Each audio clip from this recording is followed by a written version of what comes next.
तुम्हारा तो अभी ऑपरेशन हुआ है ना फरात, टांके भी ठीक से नहीं भरे। तुम अपना ख्याल तो रख रहे हो ना? मैं बिल्कुल ठीक हूँ। वैसे बारान, मतलब मेरे भाई ने मुझे पीछे ही रखा था। वो नहीं चाहता था कि मैं लड़ूं। और तुम चुपचाप पीछे ही खड़े रहे हैं ना? नहीं, लड़ाई में इतना भी चुपचाप खड़ा रहने वाला नहीं हूं मैं।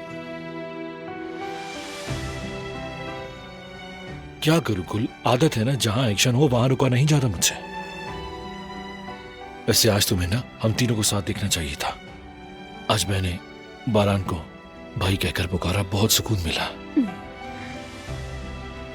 पता है, जब बंदा अपने भाइयों के साथ किसी लड़ाई में होता है ना, मेरा मतलब है कि लड़ाई तो नहीं, बस एक साथ हो तो वो एहसास ना अलग होता है। ऐसा लगता है कि जैसे पूरी दुनिया की ताकत आपके साथ है। इंसान खुद को महफूज महसूस करता है।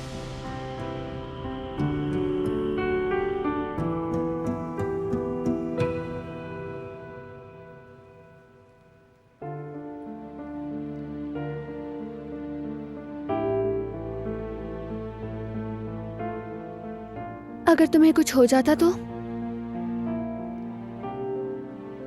हुआ तो नहीं ना? अब तुम्हारे यूं कहने से मुझे तसल्ली हो जानी चाहिए। दिलान, इतनी फिक्रों के साथ नहीं जीना चाहिए। आदमी कभी गिरता भी है और चोट भी खा जाता है।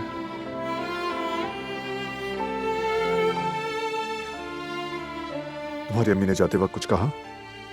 वो कह रही थी कि आएंगी और हमें भी बुलाया है। जरूर जाएंगे, चेंज मिल जाएगा। और आज तुम्हारा एक पार्सल भी आया था, स्टडी रूम में रखा है। आ गया क्या? ठीक है। क्या है उस पार्सल में? कुछ नहीं। क्या हुआ, दर्द हो रहा है? नहीं नहीं, ठीक हूँ। खाना नहीं खाया ना? बताया तो था, भूख नहीं है। लगता है कुछ बात तो जरूर है जिससे तुम परेशान हो। कुछ नहीं है, परेशान मत हो तुम। तुम हो ना मेरे पास।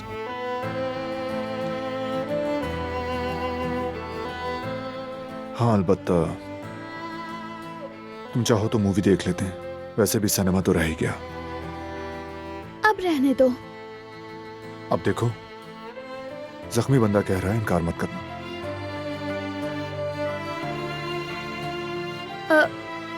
क्या तुम्हें याद है वो फिल्म जो मैं देखना चाहती थी?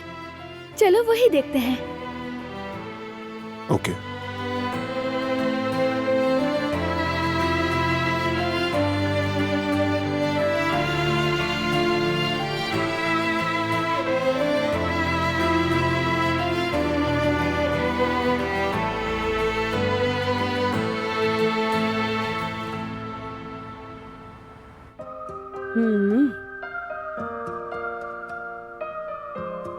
ओह, अरे वाह, क्या जबरदस्त बना है ना यास्मीन? सहरी में मजे से खाएंगे हम ये। हाँ हाँ। अरे ये तो वाकई बहुत मजे का लग रहा है। तुम्हारे हाथों में तो जादू है जवेरिया। अरे नहीं, तुम्हें ये कहना चाहिए था कि हमारे हाथों में जादू है। दिन भर होटल में काम करती हो, घर आके मेरी मदद करती हो, थक नहीं जाती? बिल्कुल भी नहीं। आज तो हारून ने मुझे कुछ करने ही नहीं दिया, बस कहा कि तुम आराम करो, मैं सब देख लूंगा। ओहो, तो फिर कह सकते हैं बड़ा ही शरीफ आशिक है तुम्हारा। क्या तुम्हें ऐसा लगता है? लेकिन समझ नहीं आता कि उसने अब तक मुझसे कुछ कहा क्यों नहीं। सोच रही हूँ कि मैं ही पहले बात शुरू कर दूं। देखो मेरी जान, कितनी बार समझाया है तुम्हें। देखो, इश्क में कुछ कायदे कानून होते हैं। पहला कानून, हमेशा लड़का बात शुरू करेगा। लेकिन इस तरह के कानून को तोड़ा भी तो जा सकता है ना? बिल्कुल नहीं। लेकिन मोहब्बत का इजहार करने के लिए पहले आप नहीं होना चाहिए। इश्क करने वालों के लिए कोई मंतक होनी चाहिए क्या? हाँ, होनी तो चाहिए।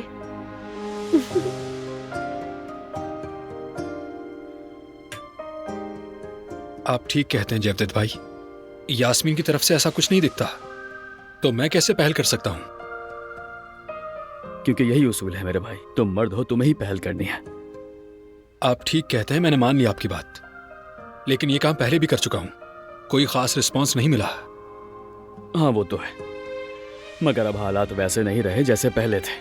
उस वक्त यास्मीन का दिल कुछ और हालात में था। अब बात बदल चुकी है, तुम जानते हो। ये बात तो आपकी खैर ठीक है। अब की बार शायद सब कुछ मुख्तलिफ हो। सोचा था कि थोड़ा इंतजार कर लूं, लेकिन अब लगता है कि देर करना बेवकूफ़ी है। बस यही चाहता था मैं। अब जाओ मेरे भाई और कह दो सब कुछ, ठीक है? चलें, दुआ करना। शाबाश।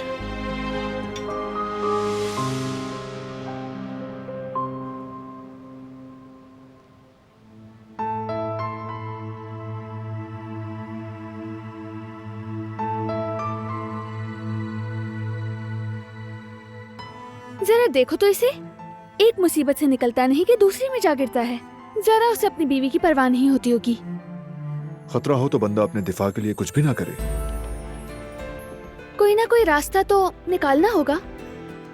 बीवी तो बेचारी तबाह हो गई, उसका क्या कसूर है? नहीं, देखो वो एक दूसरे से मोहब्बत करते हैं, सब संभाल लेंगे। पर्सनली मुझे इस बंदे पर बहुत ज्यादा एतमाद है। बस अगर औरत भी थोड़ी समझदारी दिखा दे तो क्या मैं समझदारी नहीं दिखाती? हम तो फिल्म पर बात कर रहे थे ना।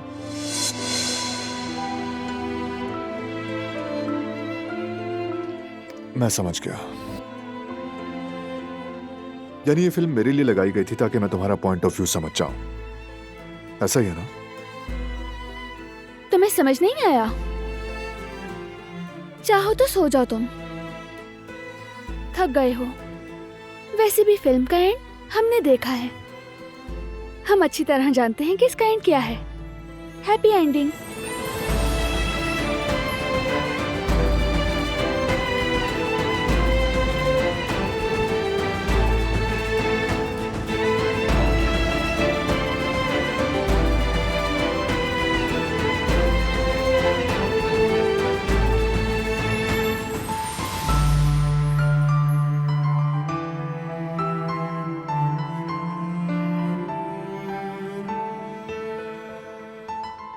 चलो अब सो जाते हैं।